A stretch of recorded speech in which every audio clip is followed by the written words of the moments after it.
gonna refund Dying Light the Beast, and I think you should too, cause this game is doo-doo. Super quickly, I was actually gonna release a 3-part series talking about the 2 other Dying Light games all in the same day. I have the completed videos, but after the Beast came out, I realized that I'm gonna go back and change some aspect of those videos. I'm mostly doing this to better highlight the points I'm gonna make in this video so you can see what I'm talking about. And of course, to make a much larger point, so consider this part 4 of that 3-part series. I'll have that out later. I think Dying Light the Beast is a strong 4, maybe 5 out of 10 on a good day, which is better than Dying Light 1's 2 out of 10, which is much lower than Dying Light 2's 8.5 out of 10. That's just my personal thoughts on each game, which are some crazy statements given these games' reputations, but trust me, just wait until those other parts come out, and you might be a little more inclined to agree. Dying Light, what the devs think is 3, takes a lot of steps backwards, specifically in gameplay, which seems impossible because this game's literal blueprint was Dying Light 2, and you think they couldn't mess up gameplay that bad. Well, they did, and I'll start with Parkour.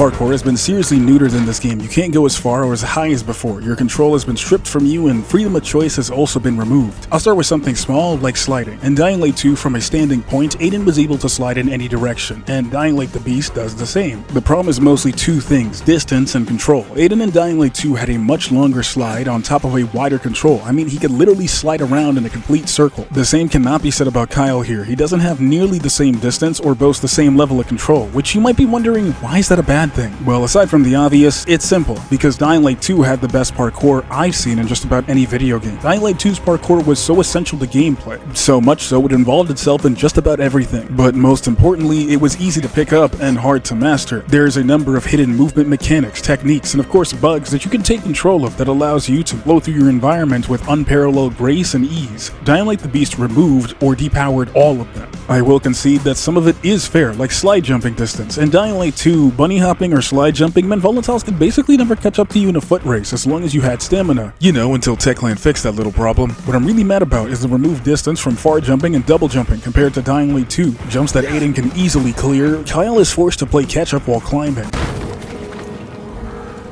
And there's much more climbing required in this game, and I get it, it's a parkour game. I should be climbing, but can I at least choose how much or what I should be able to climb? Speaking of climbing, entire locations of this game have clearly laid out dev paths you're supposed to climb on, and you can very rarely choose where to climb. And because your jump height is so small, it doesn't really matter if you see a cool option or you want to skip entire sections like in Dying Light 2. The best you get is wall run skips, and even then, it isn't always available to the player. And don't worry, I'm aware of the anti-fun mode. Sorry, I meant parkour challenge. It's not on for me and never has been and never will be. Double jumping sucks in this game. Kyle doesn't have the landing jump ability, which isn't the only ability Kyle doesn't have, and I'll talk about that later. Before I really introduce you to the landing jump, I'm gonna use this wall for the rest of the section. From a standstill, Aiden can do a double jump, and this even includes in midair. The landing jump is incredible because it allows you to get extra height whenever you need it, but our goal is to reach the top of this wall without hitting the ground, and the double jump itself is not gonna get us up there. Enter the triple jump. With one well-placed strike, you can get even more jump height. This, of course, is amazing for scaling buildings or getting past longer climbing sections, but it's still not enough to conquer the wall, so let's take one final step further. It's called rotation. You might use it to quickly swap directions when running through the city or just trying to see how close a volatile is to munching your cheeks. Using this rotate jump at the zenith of a triple can net you just enough height to ledge grab the edge of this wall and making up top. And as you can see, this ability allows for extraordinary height, and I love that. And though the triple jump requires timing and patience to master, it is indeed a bug. But I get it, you don't want a bug in your game, right? So Techland, how about you replace the triple jump with something else? Maybe reintroduce rope climbing, or perhaps introducing climbing claws a la Terraria? But hey, parkour in Dying Light has always been a gimmick, right guys? I mean, it's the reason why Techland was able to get away with introducing a car in a parkour game and everyone loved it. Because for some reason, driving is more fun than running on rooftops and ninja movement. Then,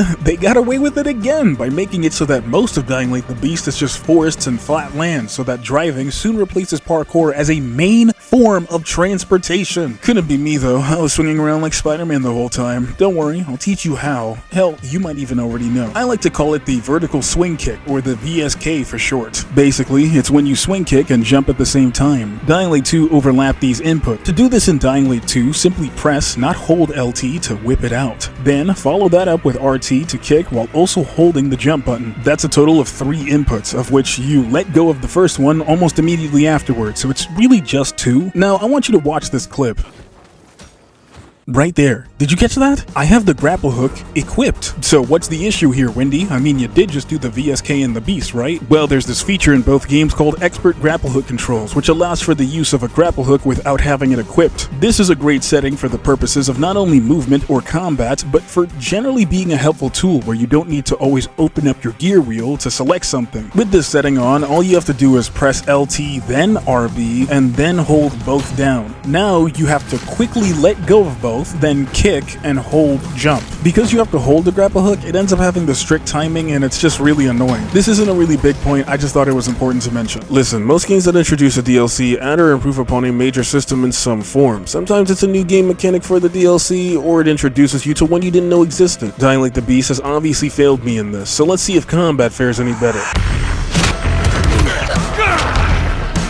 Spoilers, it doesn't. I had to rewrite this part of the section because I was going to complain about how often biters tended to grab players, something that the devs have made slightly easier to combat, which itself wasn't my main concern. I actually wanted to make a bigger point about how the Dying Light series has always had, with the exception of Dying Light 2, garbage combat. Specifically in relation to enemy responses. Back in Dying Light 1, combat was its own form of cruel and unusual punishment. Enemies would bump into you constantly, shaking your screen and not caring about the fact that you were hitting them, instead walking forward through your strikes to grab at you, and this was consistent throughout the game. And though it's not as bad as in Dying Light 1, enemies still barely stagger when you hit them. I mean, just look at the difference between the first game, the second game, and the Beast.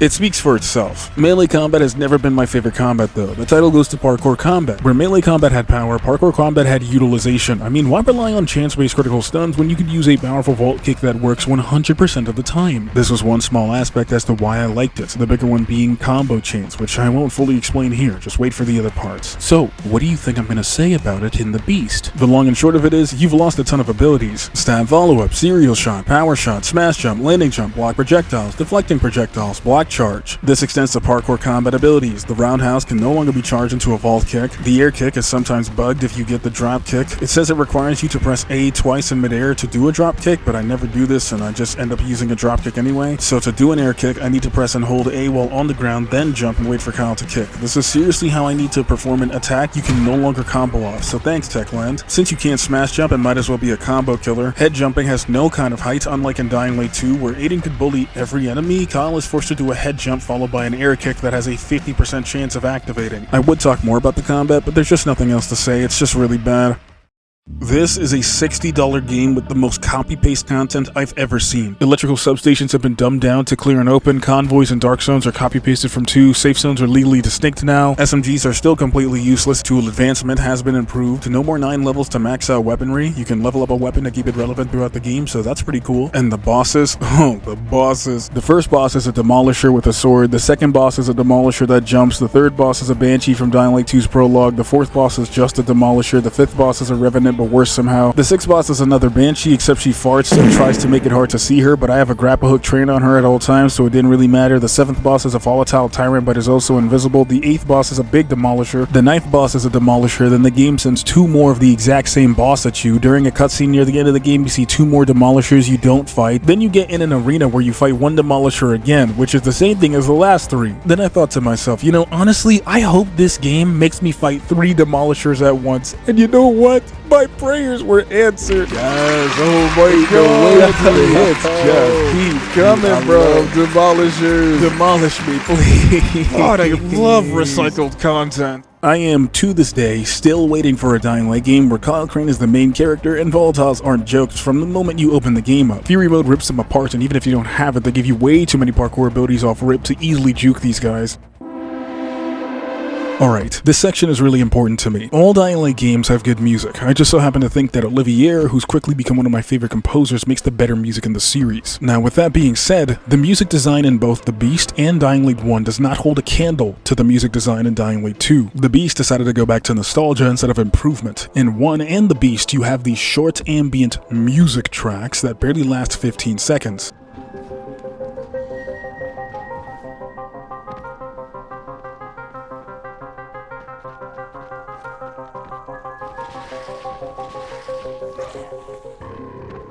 I don't dislike the ambient music, I just don't think it's done very well. The problem you'll run into with these segment songs is repetitiveness. You'll start to hear the same things with nothing but the world in between, so you'll be listening to no music as much as you'll be listening to music, and I'd rather listen to something that isn't 15 seconds long.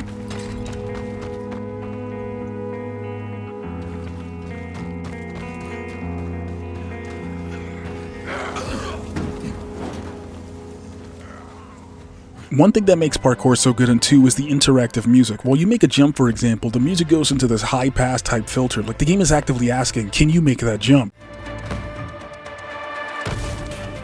Something similar happens in Dark Zones. When you enter one, the music is muffled. Just listen.